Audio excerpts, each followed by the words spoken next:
Aloha and good afternoon. I'm hoping that some other people are joining us, but I'm Fern Tiger, and I'm extremely pleased to be here to facilitate this very unique panel, whose focus will be consumer understanding and potential to engage everyday people in the complex issues related to energy decisions and policymaking. Before I introduce our speaker and the panelists, just a few sentences about me, so you'll understand perhaps why they asked me to facilitate this panel. I wear two hats. I'm the founder and creative director of Fern Tiger Associates, a 30-year-old strategy and design firm that's worked with more than 150 nonprofit and public sector organizations, including Maui Economic Development Board and the County of Maui. We've designed, implemented, and analyzed numerous projects that have brought broad cross-sections of lay people into conversations about extremely complex, often controversial, and sometimes visionary topics in innovative ways that have given voice to those who often feel unheard, and in ways that provide solid information and critical facts so that opinions of those lay people can have impact and be based on knowledge as well as instinct. Wearing my other hat, I'm a professor of urban studies at the University of Washington, Tacoma. And with that hat, I'd mention that research shows what we all intuitively know, that people are called upon every day to make important decisions involving uncertainty and complexity, and in arenas in which they have no real expertise, like medical treatment options, or financial planning, or even understanding the weather. Or, to carry out the theme that's been held before, selecting a mobile provider. We know that users make better decisions when they have relevant, trusted information. We also know from a recent national survey of utility executives that the industry knows it's important for customers to be informed and spends considerable time and resources trying to educate customers, but senses themselves that they don't do a great job at it.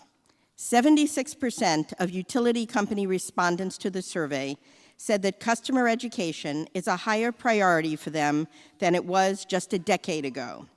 Utilities feel responsible for customer education, but rate themselves poorly at doing it.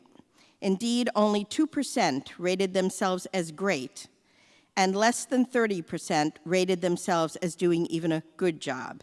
So there's general agreement that customers need and want good information about energy options, costs, etc.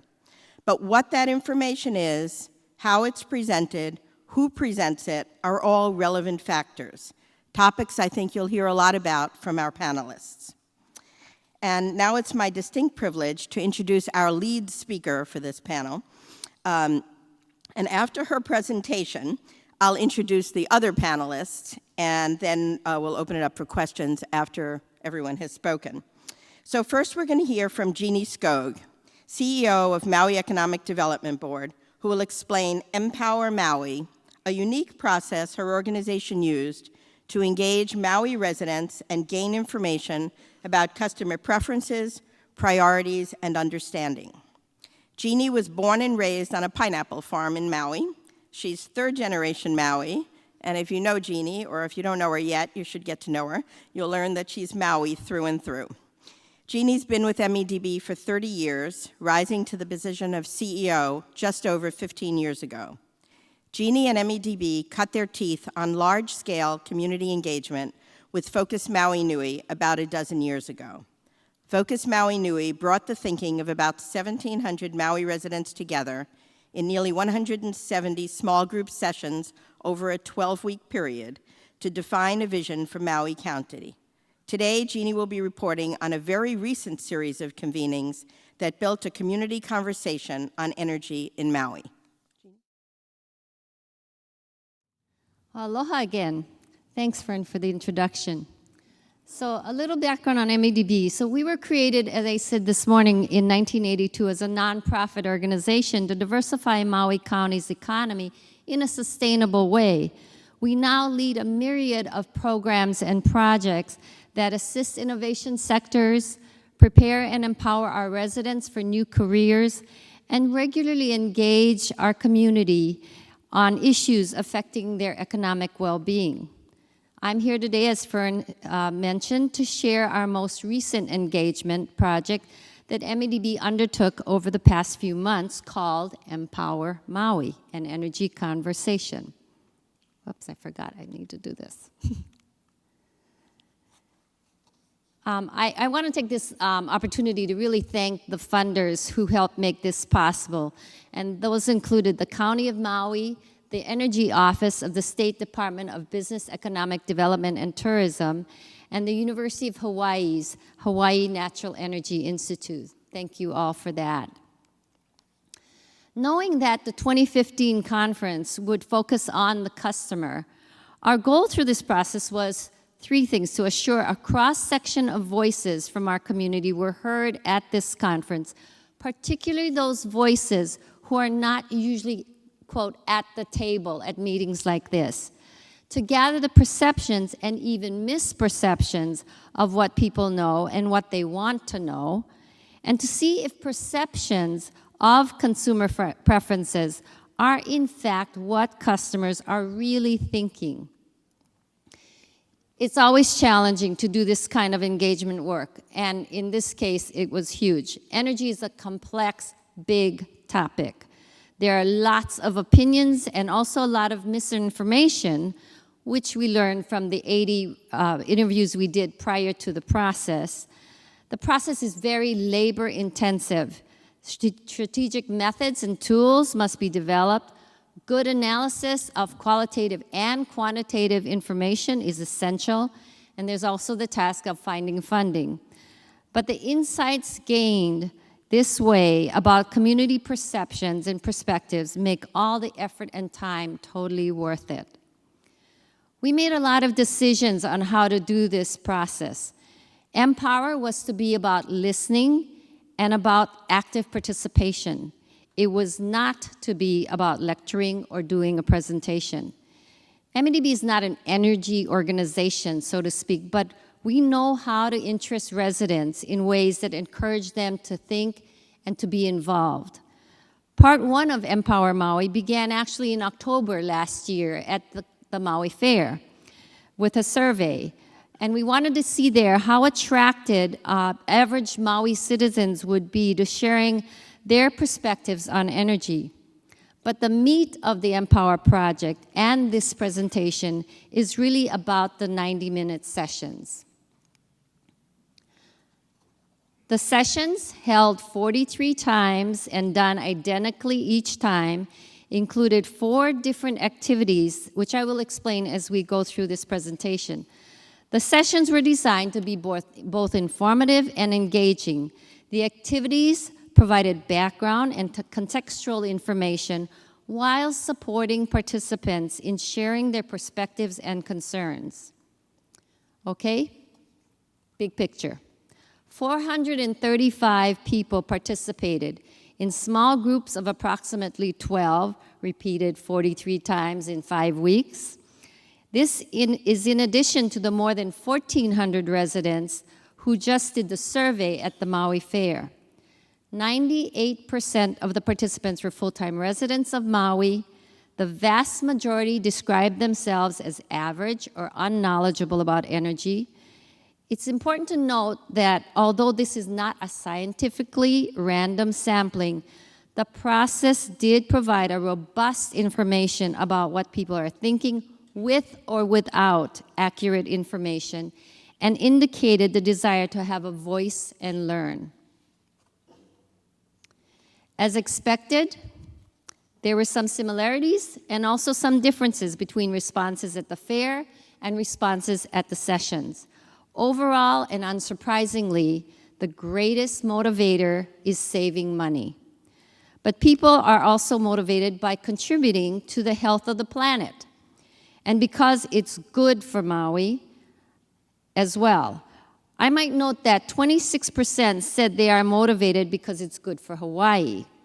But obviously, we all care more about Maui and because it's home. When it came to grading, Maui got mostly C's with some D's and fewer B's. 63% of all participants gave Maui a C or lower. and people graded themselves higher than Maui. So think they are doing a better job than the whole community. Always an interesting phenomena. Only 52% gave themselves a C or lower. And as might be expected, fairgoers gave higher grades than the session participants. So it must be all the fun at the fair or something. We knew that the level of information about energy would vary greatly among the participants. So we spent about 10 minutes reviewing energy terminology and some basic facts about energy on Maui. Similar factoids were posted around the room throughout the session or projected. By the way, throughout the session, we invited questions from them and noted them if we could not answer them ourselves for future response. The next exercise dealt with prioritizing energy issues. Participants were each given a deck of cards. We called it the Power Pack. Each card contained a phrase regarding energy. All the phrases, by the way, actually came from the one-on-one interviews we did in August and September in preparation for this process. There were also blank cards if participants had issues that they wanted to add. Participants were asked to select the 4 that were the most critical issue for them for Maui and discard the other 20. Then they paired with their neighbors, so they had 8 cards between them, and had to discuss their choices and narrow to 4 again. Then each 2-person pair teamed up with their neighbors and took the 8 cards and came up with their final 4 top choices. You guessed it, cost of electricity was the card most frequently kept. In 93% of the sessions, 40 out of 43, this card was in the final round. But other priorities emerged with strong importance for participants. Environmental impacts, need for changes to lifestyle to conserve energy, improvements to the electrical infrastructure, all emerged as very high priorities as well, at well over half of the sessions. And some of the write-ins that remained to the end were interesting as well. The next activity involved some if statements so that we could learn if there are trade-offs that the community would support. There were 4 sentences that said, I would support blank if blank. Participants worked in groups of 2 or 3 to finish the sentences to describe the trade-offs. When they were done, each shared their responses and noted similarities and differences. We received just short of 200 messages per if statement. The first if statement was, I would support a new 10 megawatt wind farm on Maui if. 181 responses were generated. By the way, participants could support or reject it unconditionally. Some participants even said, if it wasn't in my backyard. But the most common response emphasized having storage systems in place so that wind power could be preserved. And some felt strongly enough to say that the storage system needed to be in place before they would support a new wind farm. Many responses hinged on having more information about environmental impacts, safety, and cultural concerns. One takeaway that came up again and again was the desire for more information.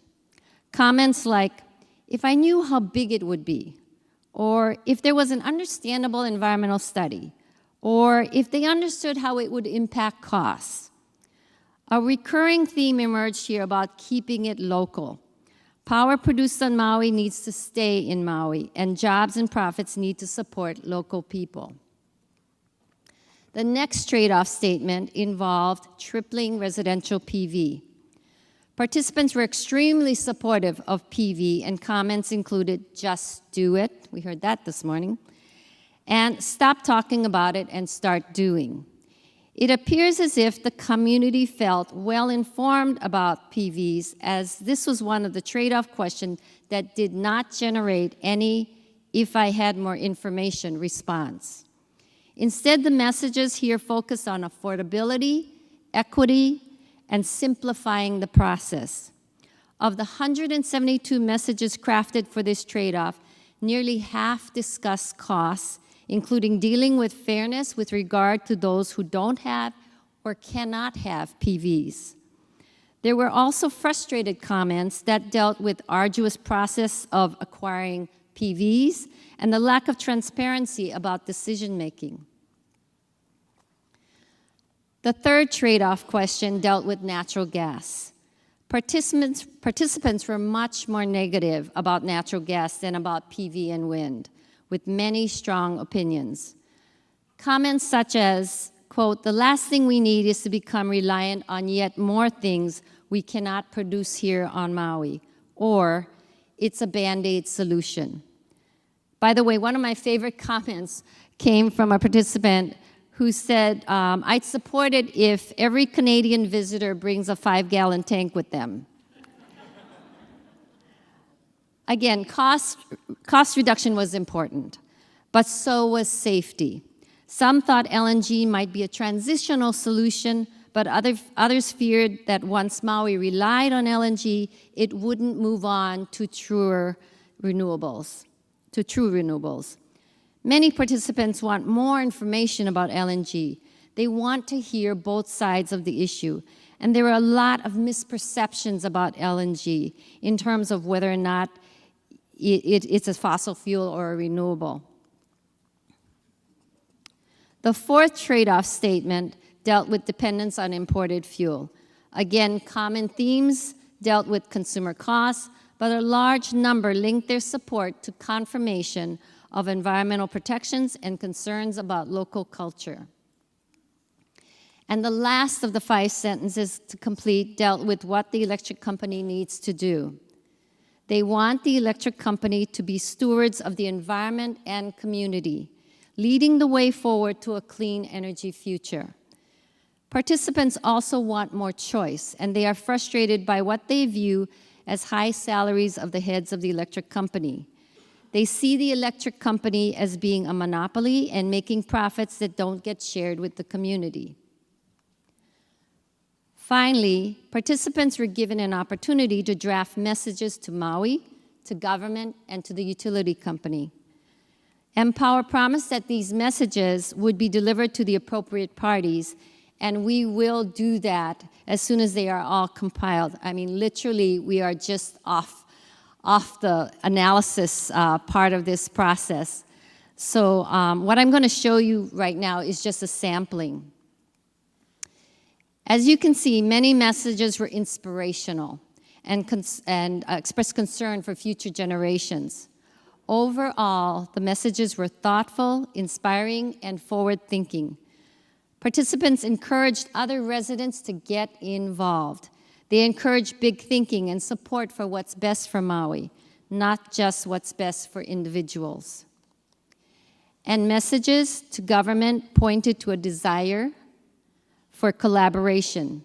Messages to government had some distinct themes about providing incentives for green practices and listening to people and not just corporate interests. There were some statements that indicated a lack of understanding about the relationship between local government and energy decisions. Messages to electric company pointed to a desire to move forward intentionally with an understanding of community concerns and being responsive to those concerns. They want Maui and utility to be committed and to be decisive. Messages to the utility focused heavily on becoming more innovative and forward-thinking and listening to the consumer and to the community. Not just thinking about the bottom line. Trust and transparency were ongoing themes in many messages. Overall, participants enjoyed the sessions and are eager to learn more, but they want objective information and, most importantly, they want to make a difference. In the session evaluations, 82% felt they had by participating in Empower, but they are unsure, and about 18% are pessimistic about whether government or the electric company will act on these findings. Thus, it is critical to continue to inform and engage and to act upon the research. By the way, some unsolicited comments were really helpful indicators to us as well. Like, I remember distinctly a secretary and a security guard after their sessions came up and unsolicited expressed how much they enjoyed the session and found it interesting, and expressed how this was nothing like they expected it to be. So that was very encouraging. So much of what we learn confirms what we knew or thought, that high energy costs are a big factor across the board, but costs are not the only concern. Participants were very vocal about the environment, environmental health, about cultural issues, and about ensuring equity and affordability for everyone. In terms of preference, it's clear that participants are less knowledgeable and also suspicious of LNG. Some accept it as a bridge to renewable, but many rule it out as a solution. The big takeaway is that people want to know more, and they want to be involved. They want more transparency, and they are often confused about the processes involved with decision-making. And people are confused about who to trust on these issues. They don't know who their energy friends are. The effort to engage residents, to hear their voices about energy futures, illuminated many opportunities for really all of us to clear up misperceptions, to gain trust, and the need for collaboration moving forward productively. If given the right context and format, people will engage, they will learn, they will seek to understand. Thank you.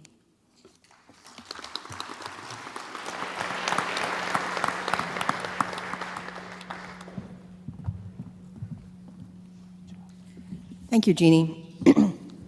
Now I'm going to introduce our panelists. I'll introduce all three of them, and then I believe they're all speaking from their seats. Is that the final decision? Okay, so the first panelist that's going to speak is Dave Bissell.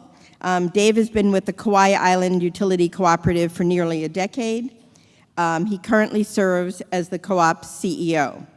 Prior to being named CEO, Dave was the Chief Financial Officer at KIUC. He has more than 20 years of experience in financial and utility management. Prior to joining KIUC, he served as Manager of Financial Forecasting and Reporting for Synergy Corporation, which is now part of Duke Energy.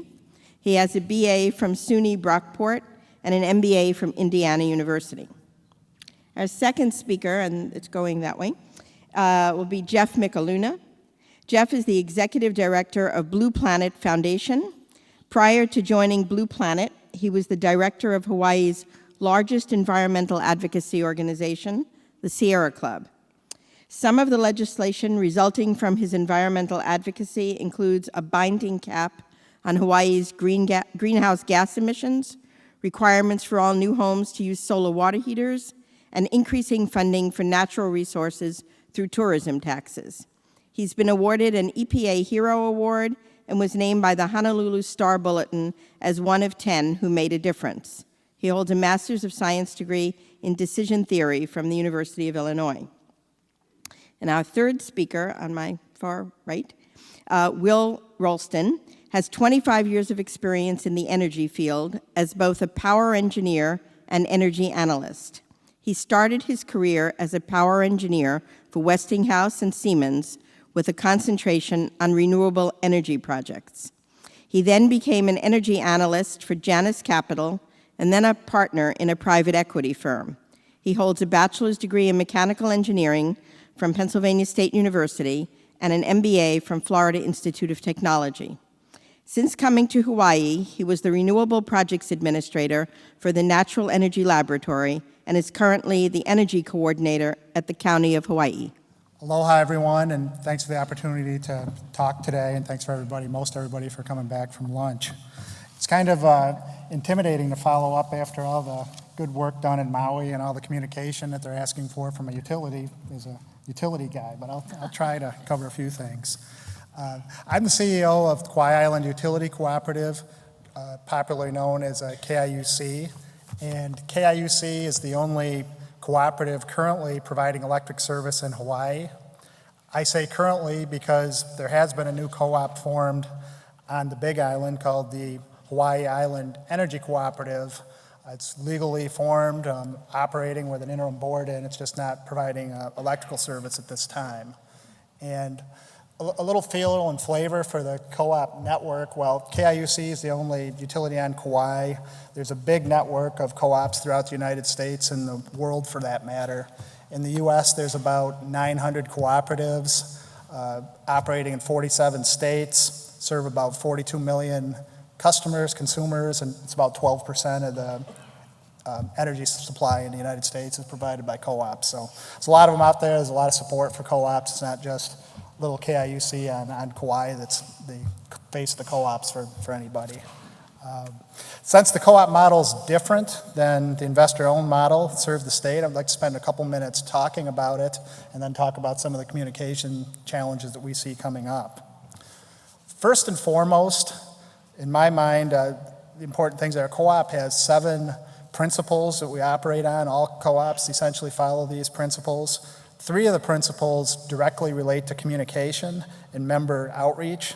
Those are democratic member control, voluntary and open membership, and the providing of education, training, and information to the cooperative members. It's just kind of part of our fiber that we communicate with our members because they're the ones that ultimately own us. At KIUC and at most co-ops, really all co-ops, each electric account receives 1 membership interest in the cooperative and 1 vote in our elections. This is an important feature of co-ops where our smallest residential customer and account has the same vote as our largest industrial customer. And this within the electric co-op world is known as 1 member, 1 vote, and all the electric co-ops operate under that principle. Now, clearly, we do pay attention to our largest customers. Our board, myself, and our staff focus on them, but ultimately it's the residential membership that carries the largest voting block, and good communication with them and having them understand what we're doing and even things that we're doing that impact the larger customers is essential to us. Continuing on the subject of voting, all of KIUC's board is elected directly from our membership, and all our directors are members of KIUC. We have 9 directors that each serve 3-year terms with 3 standing for election each year. We just had 3 sworn in yesterday at our meeting, monthly meeting. Co-op directors are responsible for setting and approving the strategic direction of the co-op and for hiring and evaluating the cooperative CEO. They also provide an invaluable link to the community. All of our directors are active in the community. They have to run for election. They're ingrained, long-time Kauai citizens, and they really give us a direct link to community sentiment, and they feed back to me what they think on really all the issues, and it's a nice sounding board for us. So we have a direct link established between our cooperative members and the board and myself, the CEO, and ultimately, if our membership is not satisfied with the way we're operating, how we're representing them, they're going to vote out the directors. And directors start getting voted out, then that tends to not be good career management for the CEO, so it gets a lot of my attention, and it's really a direct line of touch that the membership has to us. Now, on the subject of key communication issues and lessons that we've learned, first one I have is that we're a stronger organization if we obtain and act on feedback from our membership. For example, our cooperative has a very strong strategic plan which helps guide our actions, helps guide what I and my staff do. And when we came up with this plan, we worked together as commonly is done with the board and management and came up with a draft plan. But we actually took it out to our membership, held community meetings on it, solicited feedback, and really we actually did the next step, which was we took that feedback and we made changes to our plan. One of the big things that the community wanted to see more was distinct performance targets, distinct results than what we had in our original plan, and we took that into account and came up with some. I'll go through some of our key strategic plan issues. This one's kind of interesting based on some of the other discussions that we've had earlier. Decrease the average residential bill by 10%. Now that's after inflation and over a 10 or 15 year period. And I also want to say that decreasing the bill is not as easy as just doing it. I don't want to go too far into the solar rat hole here in Hawaii, but I will say and put out a kind of obvious point that the sun only shines during the day, and peak sunlight, peak production from the sun is usually only a 4 to 6 hour period. Solar's good. It's not the answer to the energy problem in the state of Hawaii. Solar and battery storage, I can tell you, is very expensive. KIUC's done a comprehensive RFP for battery storage, and we didn't go with any that'll store and move it because it was just simply too expensive. So the answer's hard. We all like solar. We all are trying to encouraging it, but it's not the total answer to the state of Hawaii. It might be 20% of our answer, but we have to keep our ball eye on the other 80% of the ball. Reach 50% renewable sourced energy by 2023. We're well on our way to do that in Kauai. We'll be about 40% this year. Soon we may have as much as 80% of our energy supply during the day coming from the sun with our large-scale solar projects that we're owning, with some our PPAs with developers, and then a lot of rooftop solar as well. We have a real mix of all that. Keep our controllable cost increases at or below the level of inflation while maintaining reliability, at least at the average level achieved between 2010 and 2012. So we got to control costs and we got to keep our reliability up. Not a real easy thing to do. And then the last one I put in to talk about was, based on some of the earlier conversations, that our members put established rate structures to decouple margin from sales level, minimize subsidies between customer class, and recover more of the actual cost of service through fixed cost and fixed charges. This was vetted with our members. Our members want to see fair rate making. They don't want subsidies between classes, and they don't want a situation where the haves are going against the have-nots. So it's a real fundamental issue for us. It's something we're going to be working with the PUC over the coming years to get our rates in line and to really have solar where if people want it, great, we want to support that, but it's not the total answer, and it's got to bear its fair share of costs to be sustainable, in our opinion. Second point I want to make is, and this follows up on some of your points, we need to try to be as transparent as possible while recognizing that we operate a business and some items that we know about would be harmful to the business if they were communicated outward. If we're working on transactions, salaries, payroll, health stuff of our employees, we can't be totally transparent, and that's always an issue of some tension with our membership. However, our monthly board meetings are open to the public, and member testimony is received at each meeting. Yesterday's meeting, for example, we provided an update to them on all our ongoing projects, going into engineering studies and preliminary results, trying to share as much as we can with memberships because we find that helps us down the road. If the members are brought along as we're going forward on these long-term projects, we get less opposition when they're rolled out. We have an annual meeting each year where any member has a chance to testify and interact with our CEO and board. We publish a magazine which is distributed to our membership several times during the year, and we try to cover important issues impacting the cooperative during that. And members can and do interact with our board and CEO via email and phone. They're not hesitant to do it. All our phone numbers are out there, and they will call us and they will express their concerns.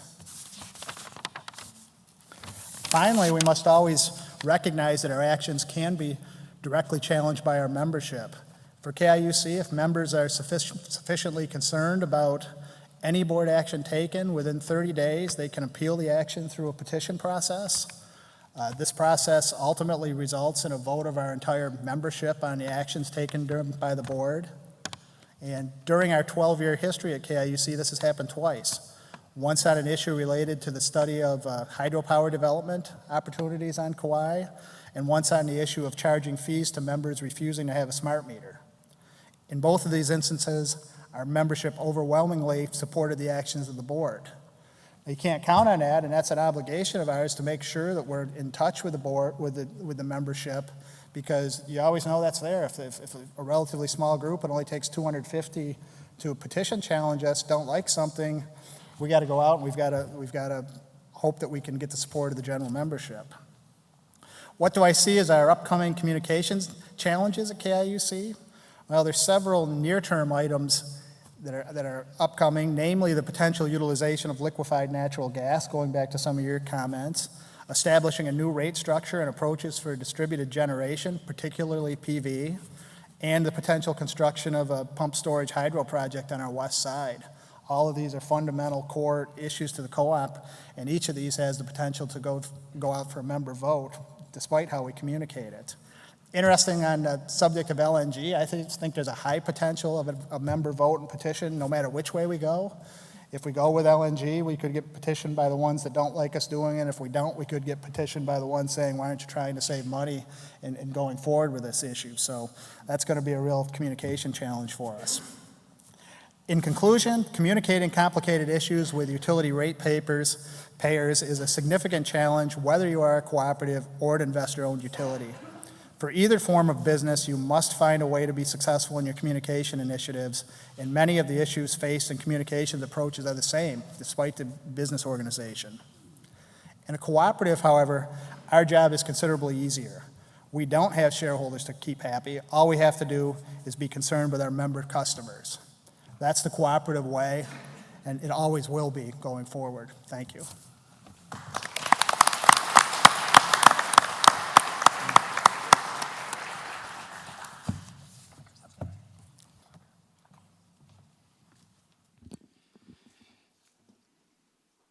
Aloha, good afternoon.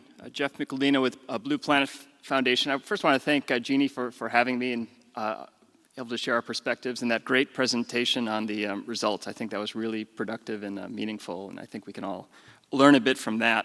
What I want to share today is we heard a bit from the utility, a bit from the customer perspective, the role of a third party in helping some of this communication, and I'm going to share a story about how Blue Planet did that with Hawaiian Electric.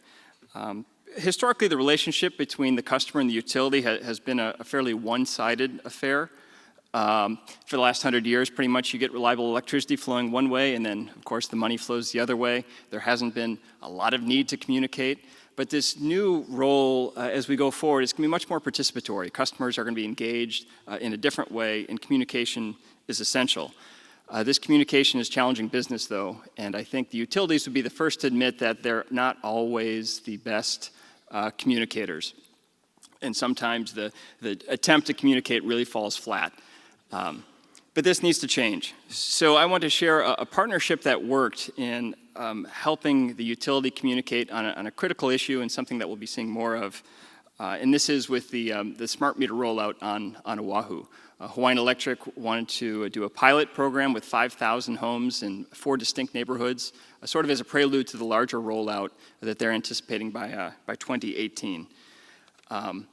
But before I get there, let me share an image from back when the utility was in the business of convincing their customers of installing devices in their home. This is an ad from 1903, when the utility was asking folks to get away from those gas lamps, install these new Edison lights. I'm not sure if you can read the 5 reasons that they give, but they're pretty convincing. First, they say these gas lamps consume as much oxygen as 3 or 4 persons in the room. Second, it soils the walls and ceilings with its smudge, making house cleaning a fearfully difficult task. Third, a good gust of wind blows it out. Fourth, or the house is burnt down, one or the other. So essentially, you didn't have light or you didn't have a house, your choice. And then fifth, the wavering, flickering light injures the eyesight. None of these things apply to electric light, the clear, brilliant, luxurious light. Phone us and we'll wire your house immediately. And you can phone 390 there. I'm not sure who will pick up now, but so 112 years ago, this is the business that they were in. And really, electricity was magic. It's still magic. And to many people, magic and things like that are scary. And this brings us to smart meters. Meters that we think are integral in this new energy future, being able to control and manage the load on one end, but they bring a host of benefits, everything from home energy monitoring, easier billing, blackout detection, and the like. But there had been some pushback. Kauai experienced some pushback, and then across the country, some pushback on these devices for a variety of reasons. And so the utility wanted to obviously communicate the value of smart meters and minimize the pushback from customers. So they turned to Blue Planet. In Blue Planet, we've been around for a little bit. We'd like to think we've built a reputation as a trustworthy organization. We really don't have an agenda other than clearing the path for clean energy. And what they found across the mainland is the key to communicating and engaging customers in the smart meter dialogue. It's all about consumer trust. So maybe there's a role for a third party here to help communicate some of those values. So we did. This was exactly a year ago. We did a 3-week canvas with about 24 people knocking on 5,000 doors. Mauna Lua, parts of Kahala, parts of Pearl City. Hosted some open houses with the utility where folks could come and have coffee and talk about smart meters, and then assisted with some messaging and some materials to help communicate the value of smart meters. We felt that the messaging was a critical piece coming from a third party. And I don't want to offend the utility at all, but I have to say some of the messaging that they led with wasn't the most effective, in our opinion. This is one of the pieces, sort of a grab the children, hide the jewelry, run for the hills. Smart grid technology is coming. To their credit, this is part of a brochure that did talk about how smart meters work, but we still felt it was missing that fundamental piece, which is what's the value proposition for the customer, and really, how does it benefit me in the end? So we took a different approach, tried to keep the words consistent, but the imagery distinctly different, and this is what we went with. Something that was, we'd like to think, more fun, a little bit more accessible, but primarily from the customer lens. So what do smart meters mean for me?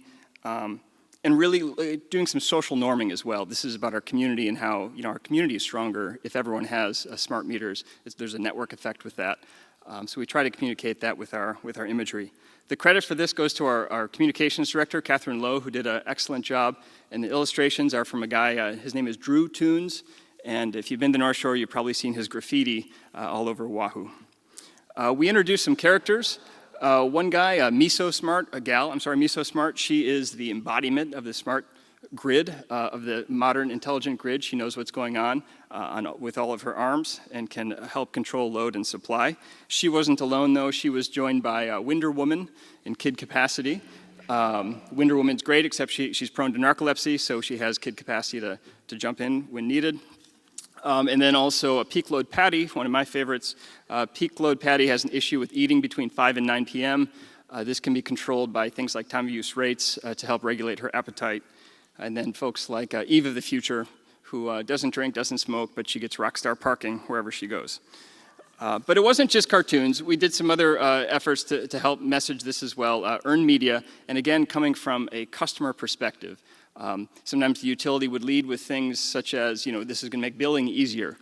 Customers don't want to hear this. They want to hear about how it's going to unlock value for them and for communities. What we really found, the challenges, it's Hawaii, so there's going to be language and cultural barriers. That was a challenge where we went. We did have a good cross-section on our team. Access, some logistics, just access to secured buildings. We had to call managers in advance. We had the whole team go out for at least a couple of days, all of the Blue Planet employees, and I think that was instructive. I went to one house, and it was an older gentleman, probably in his 80s, and I was surprised at how he greeted us. He was so happy to see. I was with a student, but I realized it wasn't about 3 or 4 minutes into our spiel that he realized that we weren't Meals on Wheels. And at that point, he got very disappointed, and he didn't want to hear about the smart meter anymore. There was, of course, skepticism about the utility's intentions, what's really behind this, and of course, just the general lack of interest. I would say probably about 30 or 40% were like, great, okay, whatever. What worked, though, is this face-to-face. I think that engagement face-to-face, that really works, obviously, in Hawaii. I think people also listened because we were a third party. I think it caught some people off guard. Well, you're not the utility. Why are you here? I'd like to think our messaging and our visualizations helped. And then the participation during the coffee hours, folks like Hawaii Energy was there, Kanu Hawaii, some other groups to help answer questions for the people who came out to the various school cafeterias for those coffee hours. So the bottom line, with these 5,000 people a year ago who got smart meters installed by Honeywell, they had about a 0.5% deferral rate. About less than 30 we've heard to date said they didn't want a smart meter. We'd like to think that's success. Obviously, this is a limited sample, only 5,000. Your mileage may vary. But I think it was a good example of partnering with a nonprofit and a utility and helping communicate something that's important to utility customers. We've had some other successful partnerships with the utility and working to communicate to customers something called Island Pulse, which some of you might have seen at the state capitol. We just installed one. Also, this kiosk that shows the real-time generation mix on the island of Oahu, how much solar, how much wind. It's updated every half hour. And then the overall consumption, too. And you can see how it fluctuates throughout the day. We just installed one this morning at Honolulu Hale, City Hall on Oahu. There's a couple at the Manoa and the West Oahu campus, and then in a couple weeks at the Whole Foods. So we're excited about that, helping just make the invisible visible and educate folks about their energy use. So the bottom line with all of this, we see the relationship between the utility and the customer evolving, the customer being much more participatory. Communication is essential, and we think there's a role for third parties in engaging in that, fostering that communication. So, that's what I had to share, but if we have time, I have one other piece, if we have a minute. I'm looking at Vern. 1 minute. Okay, I get a minute. Shifting gears, I want to share a quick video, something that we did with some neighborhoods, putting in-home monitors, something that a smart meter would enable. But these are independent monitors. It's a video of a family on the Waianae coast who installed one of these meters, and it literally changed their lives. And so we have a short snippet of interviewing them with those meters. And hopefully it'll work. Or not. I'm Kihal Romero. This is my husband, Mike. We live in Keakaho'ona in the Waianae Coast. My favorite thing about the energy monitor is knowing how much we consume and how we can bring it down. To even see what was being used on a daily basis on the monitor, I was amazed how much we actually absorb. The monitor, we have it in a good location where everybody got to look at it just by passing by. So with that, it kind of get us more aware of what we're doing, how we're doing, and using electricity, right? It's a big difference in how we do things every day. When we wash clothes, we're hanging everything. The only thing we gotta dry is if it's pouring rain, Always got on the kids about turning off the appliances. Make sure you guys unplug you guys' electrical cord. Turn off you guys' lights when you come out. Because we're teaching our kids, it's a trickle effect where if more people do it, then we would have more energy for our generations to come.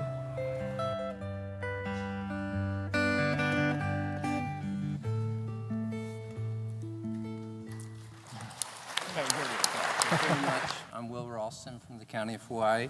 I always have to thank Maui because you guys really push it. I mean, you let it all out there. Got to always thank Doug McLeod, Cal Kobayashi, Kim, and Jeannie. Thank you very much, and of course, Fern. Thank you. This is Energy Central, like Dutch was saying. Lahaina was the capital of Hawaii, I believe. Mm-hmm. Lahaina. Basically whales were our energy. So here we are in Maui, 100 and some odd years later. I heard so many good things today that I'm just going to go over some things. I don't want to repeat some of the presenters. They were so good. There are so many utility business models out there. It's almost, we've come so far from killing whales for illumination to today where we have choices. We have choices of co-ops, we have choices of municipalities, community power, and all these things. I represent the government, so we're always concerned about what happens when Hurricane Iniki hits the Big Island. What happens in a civil defense situation? Worried about resiliency. So who can provide this kind of information about the multi-dimensional equation that we're all wrestling with?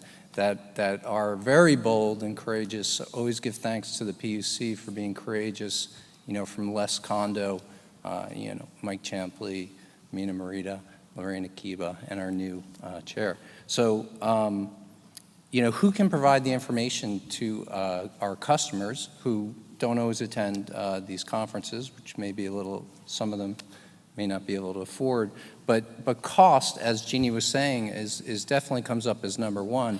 But we also need a vision of the future. So I believe that something that we should keep in mind is maybe we should, as islands, look at each of our islands separately. The Big Island certainly has resources that Maui does it, and vice versa. Maui has tremendous resources we don't. So each island franchise may be different. Kauai chose a co-op model that seems to be working for them. And what I've heard, at least from the presentations I've heard, is they've built up $80 million in equity. I don't know how they're going to use that, but in a Hurricane Iniki situation, that might be some disaster mitigation there. Or perhaps in the future, they do something nice for their shareholders. Each island is different. Our island has geothermal, wind, solar, all the resources. And we experimented with OTEC back in the 70s during the Arab oil embargo. So, here we are again, 2008, oil prices spiked, and we're doing Hawaii Clean Energy Initiative #1. And we were fortunate on the Big Island to already be at 40% renewable energy, so we didn't have to wait to 2030 to hit our goals. And now we're launching Hawaii Clean Energy Initiative 2. But I would think that each island has its own stake. From Molokai, who has definitely voiced their opinion on how they feel about connecting wind on a large cable to Oahu. Lanai has voiced their opinion separately. Maui, Cal Kobayashi and the gang has voiced their opinion, and the Big Island has their own opinion, as well as Oahu has their own opinion. So where do we go in the future? How do we provide this kind of robust education in the most highly capital-intensive business, most litigious business, where utilities have more lawyers than law firms, so do oil companies, by the way. And also, there's lots of money at stake. Like Dutch said, 20% of $3 billion is $600 million. I mean, that's a lot of money. So what we choose in the future and what we choose to do depends on the business model we go with. So I would personally like to see in my life, before we make decisions, maybe we have an opinion on what we want to see for our future. So maybe, what I like to do with projects is look at requests for information, or, when I do a solar photovoltaic project, or requests for proposals. So I think going into the bold future that we're all heading into, coming from whales to electrons, requires us taking a hard look at what we want to see in the future. So I could go over a lot of what I wrote, but most people have gone over it today. So I'll end with thanking, all the panelists, and I would just say that, let's work on that future business model that does drive, costs down, and let's get the projects that we're going to do on the table, because until you put a project on the table, you don't hear an opinion.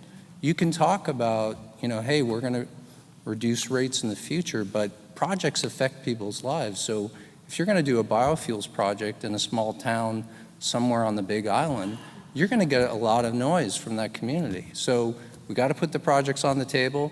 We got to design the utility of the future in a clean sheet mode so we know what the optimum is.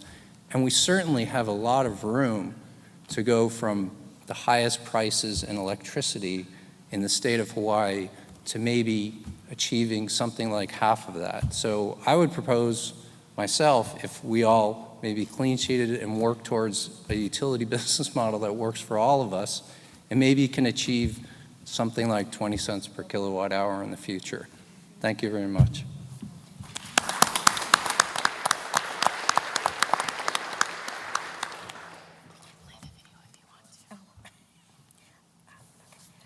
I believe that there are questions that are coming from the floor. It's hard to see all of you there. But are the people who are gathering the questions out there? No? Okay, well, while they're doing that, maybe I'll... Oh. Okay, well, as you're writing your questions, just one reminder to, I think it was said this morning, to please try to make your questions sort of big picture, generic questions, not asking a panelist about any particular project or a particular customer, so that we can move forward with better answers. So I'm going to ask the first question that's come up is, especially this one is to Dave. Based on your experience with KIUC, do you believe it would be feasible or practical for Maui County to become an island utility co-op? Yeah, I think Maui is certainly within the realm of the size and the scale and the financial capability the co-op could serve it. The cooperative network has done projects that would likely be that size, so yeah, it's doable. So what kind of criteria do you think are the? You know, the criteria, that's a good question. Ultimately, for co-ops to happen, one, there has to be a willing buyer and seller. Two, and most importantly, there has to be a groundswell of support for a cooperative. Cooperatives bubble up from the people. The people got to want one. They've got to get a board together, kind of like what's going on the Big Island right now, and they've got to make a case. There's got to be popular sentiment for doing it. So there's a lot of support for co-ops in the network, and if the communities show that they want to and can make a business case for it, there's absolutely no reason why they can't be on some of the other islands here. Okay. Also, panelists, you could also ask a question if you'd like of each other. That would be fine with me too. We heard a lot of words being used about engagement, about communication, about participation. I don't think they're actually all the same, although I think in some cases they were used a bit interchangeably. So I'm going to just sort of maybe pose the question to all of the panelists. MEDB's process of Empower was very intense, required a great deal of time resources, and a lot of the communication efforts that were shown would be they're basically bringing information to someone. I suppose you could also bring information back through that loop. But I'm wondering how realistic it is to continue the kind of intense engagement that, and maybe I'll ask this of Jeannie, or do you see this as something that would happen periodically, or how you would view engagement? I think it's really healthy well, given our experience with it, I mean, there was so much receptivity, and it's kind of funny because when the announcement was made, we of course don't disclose exactly what's going to happen at the session. So there's they're not sure whether they're going to go there and there'll just be a talking head and then some questions and that'll be it. So they're very pleasantly surprised when they really are doing all of the talking. So that's really encouraging in telling us that there's plenty of room and space for continuing to do this kind of thing on some really, really critical issues that need broad-based input. So I highly encourage it. It is extremely labor-intensive, but the information you get out of it is really, really great. Yeah, and on the Big Island, we are surprised when we go into the community and ask for opinions on things that are so out there like microwave depolymerization. We have to start somewhere and educate what is this biofuels project, what are its impacts, what are its economic impacts, and there are beneficial projects, so what does it compare and contrast to? In the case of one project in a small town that was being considered a biofuels project, we did the analyses, and it showed that this was virtually a crowding out of other better technologies that were on the way or proven. So sometimes when you make a choice about a project, you crowd out a potentially better future. So I know this is all tough work, but it needs to be considered that each project, as it's added, crowds out another maybe better future. So engaging the public and letting them know how this complex mechanism works is essential, and it takes a lot of time. Mm-hmm. But it also saves a lot of time, right? I mean, because if you don't get the input ahead of time, then you're meeting them at some other juncture, and it could be far enough down the road that you're just at loggerheads. So it's not a productive kind of encounter. Agreed. So we have a bunch of questions now, and this is a really good one. We heard a lot about trust and the importance of trust and trust from the communicator, so to speak. So how can an electric utility company build trust with their respective communities? It's open. It was for everybody. Okay, you're a utility guy, so go ahead. I mean, building trust comes from actions. You have to communicate well with your membership, you have to, or your customers, and you have to deliver on what you promise. Trust doesn't come from saying, trust me, it comes from following through on what you promise. So it's a hard thing, and even on Kauai, our members don't all trust us. People don't, somebody said earlier today, they don't tend to like electric utilities and utility companies. It's somebody they got to send a bill to every month. So there's a lot of skepticism about large institutions. They're very capital intensive, and there's always going to be a little bit of concern about that. But I think you have to be absolutely truthful. You have to back up what you say, and you got to communicate and try to get buy-in from as many of your customers or members, in our case, as you can. But it's a big challenge. There's no easy answer. It's a great answer. Does anybody want to add to that? Well, obviously, I'm not a utility, but I think this would be true at any organization or even a retail outlet, whatever. I mean, anybody that has contact with the public has to be part of the information and part of the awareness, and they're an ambassador. So they need enough information to adequately represent the interests of the utility in this case.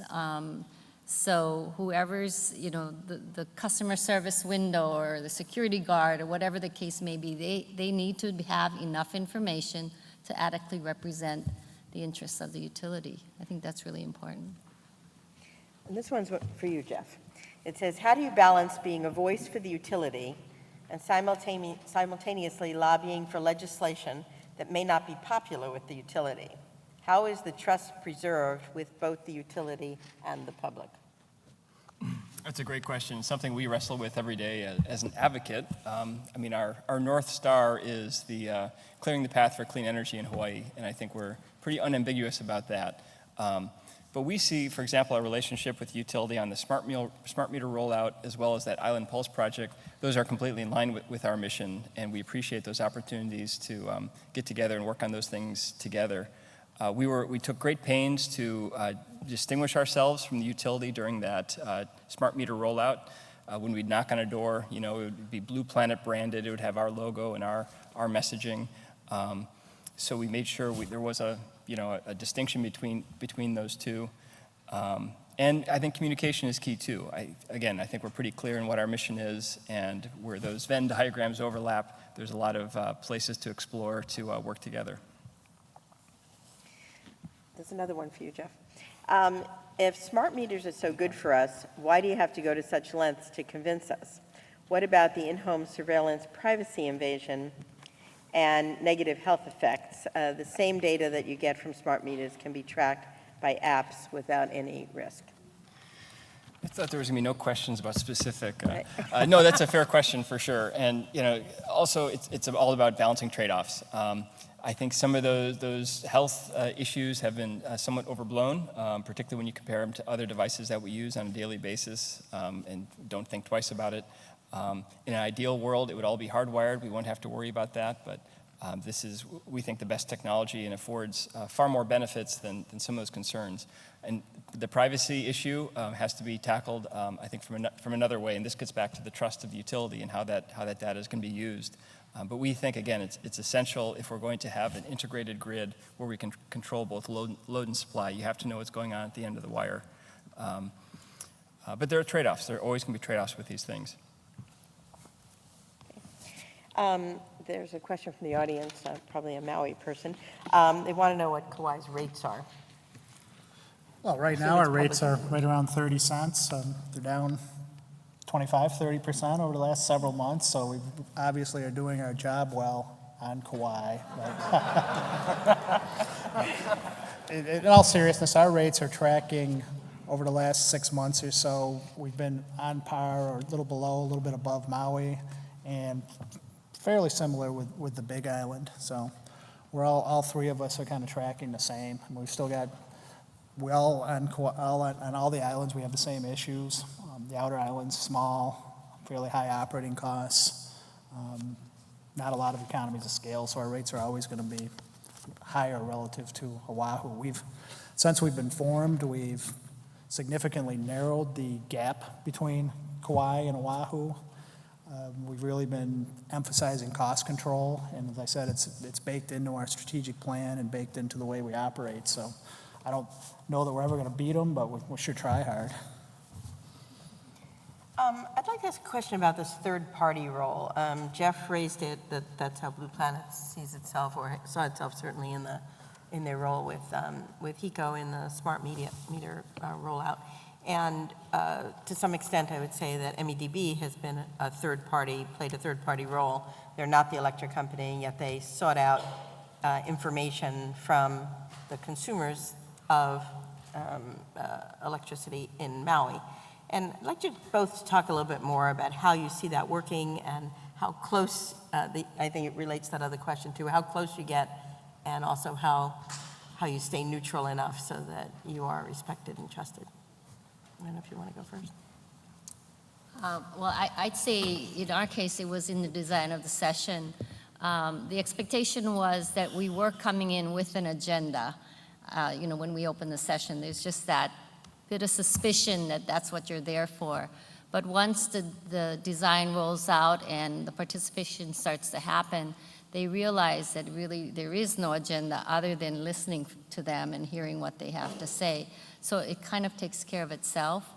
So I think the design of it was really, really critical. And then also I think we've established enough of a brand, if you will, of being neutral on some of these issues, especially when we're going out in this capacity. I think, when we break it, we think about utility and the customers over here and third party. And the reality is, pretty much all the residents are customers. We all use energy, electricity. So we're really all in this together.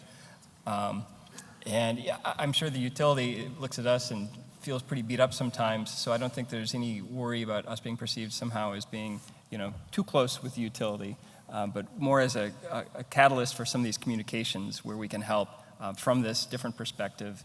Help people understand the issues, help understand some of the misinformation around some of the issues. I tell you, we get so many inquiries at Blue Planet, people with technologies or with just questions about what's going on, or about solar or things like that. We got one the other day. Someone has a proposal to do. Have you heard of dark solar by any chance? I hope these people aren't here, but it works at night. And he wants to come and meet, and we said we couldn't, but I don't know if is Dawn here? We sent him to you, Dawn. So we said there's a great energy accelerator, they might have money for you, so. Okay, do you want to I just want to add to what Jeff just said. When we did the Empower sessions, it was interesting because as I indicated, we did, allow folks to ask questions, and if we couldn't answer them, we just noted them for later response. But in some cases, because we have been in the energy space, we were able to answer question or dispel misinformation that they had. And in one case, it was about the PVs and the question of, or the comment about, the utility is holding us back from getting the PV, et cetera, And we were able to say, well, actually, at the end of last year, they announced that they are clearing the queue and so forth. And that was brand new information for a lot of people. So in the position we were at, we actually were able to help provide accurate information, about the utility or their actions. So I think it was really big help. So I'm curious, in this role of third parties again, Dave, is there any need for a third party as you see it because of the cooperative? Does that sort of eliminate the need for a third party? Oh, third parties are always welcome, particularly if they're supporting our position. And, in all seriousness, Jeff helped us out on our Blue Planet Foundation, helped us out on our smart meter rollout on Kauai. It's always, when you're in any type of a controversy, it's always good to have somebody that's viewed as more neutral weighing in on something, and it can really add support and really help make things go better. So I'd say absolutely. Okay, there are two specific questions for you, actually. And that's whether or not KUIC has studied the pump storage. Yes, we're in active development of a pump storage project on the west side of Kauai. In Kauai, we have the situation rapidly coming where we are not going to have enough load to take all the solar on our system, and Under pure physics, we're going to have to curtail unless we find a way to use it. Battery storage is very expensive. The economics are not there to take daylight sun, run it through a battery, bring it back out at nighttime, and be cheaper than oil or any of the other reasonable alternatives out there. Pump storage, on the other hand, the economics are good once you invest in it. If you can get the power where you can, the cost of the pump storage, where pumping the water uphill during the daytime when you have excess load only adds a little bit, a few cents to the price of power, and you put cheap solar into it, you can, at least it pencils out in theory, that you can bring it back down at nighttime, spin a turbine, and be cheaper than fossil fuels. So we're active in it, we're excited about it. We think that is the technology that is cost effective in moving the sun to nighttime load. There was another one for you too. It says that one of your large members recently installed a 1 megawatt combined heat and power system. What's KIUC's position for or against this kind of technology, and what issues does this create for the co-op? I don't think KIUC as an entity has a position on it. My position is combined heat and power makes sense. If it does make sense because of the need for using the heat that some of the hotels have and the larger institutions do, hospitals that have a use for the heat, it's the right thing to do. It's more efficient. Their efficiency in converting the heat into making electricity and converting to heat to use on their air conditioning or laundry or heating their pools is more efficient than we can do it. It's the right thing. They should do it where those economics are there. However, the rate system that we have, and I think throughout the state, is totally broke in how the costs of that go. If we have a member with a 2 megawatt load and they put in a CHP system where now they're dropping their load to 200 kilowatts, so they've taken 80, 90% of their, 90% using cowboy math, of their load away.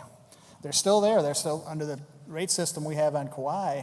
If that generator breaks down, they're looking for simultaneous support from the utility. We're back there popping that whole 2 megawatts into the grid, and we're not compensated virtually at all for that. So the rate structure has to catch up, similar to solar, in my opinion, where the economics of the transaction carry it, the real economics, not the economics of a bad rate system. So it makes a lot of sense. Okay. I'm going to close out the panel unless there's anybody out there with a question that hasn't come up here yet. I'd like to thank each of the panelists and Jeannie as our speaker for their time and their really critical messages and important information to all of us. And I think if anything, if we learned here, it's communicate, engage, and participate. So thanks to all of you.